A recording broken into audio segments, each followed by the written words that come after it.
Welcome back to my channel Katha Shakti. आज हम सुनते हैं शीतला माता की कथा। एक गांव में ब्राह्मण दंपत्ति रहते थे। दंपत्ति के 2 बेटे और 2 बहुएं थी। दोनों बहुओं को लंबे समय के बाद बेटे हुए थे। इतने में शीतला सप्तमी का पर्व आया। घर में पर्व के अनुसार ठंडा भोजन तैयार किया। दोनों बहुओं के मन में विचार आया कि यदि हम ठंडा भोजन लेंगी तो बीमार होंगी। बेटे भी अभी छोटे हैं। इस कुविचार के कारण दोनों बहुओं ने तो पशुओं के दाने तैयार करने के बर्तन में गुपचुप 2 बाटी तैयार कर ली। सास बहू शीतला की पूजा करके आई। शीतला माता की कथा सुनी। बाद में सास तो शीतला माता के भजन करने के लिए बैठ गई। दोनों बहुएं बच्चे रोने का बहाना बनाकर घर आई। दाने के बर्तन से गरम गरम रोटला निकाले, चूरमा किया और पेट भरकर खा लिया। सास ने बहू आने पर बहुओं से भोजन करने के लिए कहा। बहुएं ठंडा भोजन करने का दिखावा करके घर के काम में लग गई। सास ने कहा, बच्चे कब के सोए हुए हैं, उन्हें जगाकर भोजन करा लो। बहुएं जैसे ही अपने अपने बेटों को जगाने गई तो उन्होंने उन्हें मृत पाया। ऐसा बहुओं की करतूतों के फलस्वरूप शीतला माता के प्रकोप से हुआ था। बहुएं विवश हो गई। सास ने घटना जानी तो बहुओं से झगड़ने लगी। सास बोली कि तुम दोनों ने अपने बेटों की बदौलत शीतला माता की अवहेलना की है, इसलिए अपने घर से निकल जाओ और बेटों को जिंदा स्वस्थ लेकर ही घर में पैर रखना। अपने मृत बेटों को टोकरे में सुलाकर दोनों बहुएं घर से निकल पड़ी। जाते जाते रास्ते में एक जीर्ण वृक्ष आया। यह खेजड़ी का वृक्ष था, जिसके नीचे ओरी शीतला दोनों बैठी बहनें थी। दोनों के बालों में विपुल प्रमाण में जू थी। बहुओं ने थकान का अनुभव भी किया था।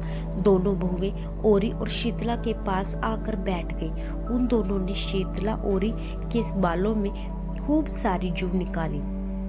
जुओं का नाश होने से ओरी और शीतला ने अपने मस्तक में शीतलता का अनुभव किया। कहा, तुम दोनों ने हमारे मस्तक को शीतल ठंडा किया है, वैसे ही तुम्हें पेट की शांति मिले।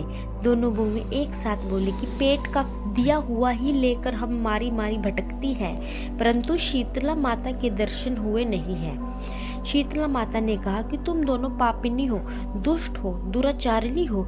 तुम्हारा तो मुंह देखकर भी देखने योग्य ही नहीं है। शीतला माता बहुत क्रोधित हुई। शीतला सप्तमी के दिन ठंडा भोजन करने के बदले तुम दोनों ने गर्म भोजन कर लिया था। इस कारण शीतला माता बहुत दुखी हुई। शीतला माता की बातें सुनकर बहुओं ने शीतला माता को पहचान लिया। देवरानी जेठानी ने दोनों माताओं का वंदन किया। गिड़गिड़ाते हुए कहा कि हम तो भोली भाली हैं, अनजाने में गरम खा लिया था। आपके प्रभाव को हम जानती नहीं हैं, आप हम दोनों को क्षमा करें। पुनः ऐसा दृष्ट कृत्य हम कभी नहीं करेंगी। उनके पश्चाताप भरे वचनों को सुनकर दोनों माताएं प्रसन्न हुई। शीतला माता ने मृतक बालकों को जीवित कर दिया। बहुएं तब बच्चों के साथ लेकर आनंद से पुनः गांव लौट आए। दोनों के लोगों ने जाना कि दोनों बहुओं को शीतला माता के साक्षात दर्शन हुए हैं। दोनों का धूमधाम से स्वागत करके गांव प्रवेश करवाया। बहुओं ने कहा, हम गांव में शीतला माता के मंदिर का निर्माण करेंगी। चैत महीने में ही शीतला सप्तमी के दिन मात्र ठंडा खाना ही खाएंगी। शीतला माता ने बहुओं पर जैसी अपनी दृष्टि की वैसे ही सब पर करे। श्री शीतला माँ सदा हमें शांति, शीतलता तथा आरोग्य दे। जय शीतला माता। अगर आपको यह कहानी अच्छी लगी है तो कृपया मेरे चैनल को सब्सक्राइब कर दीजिएगा।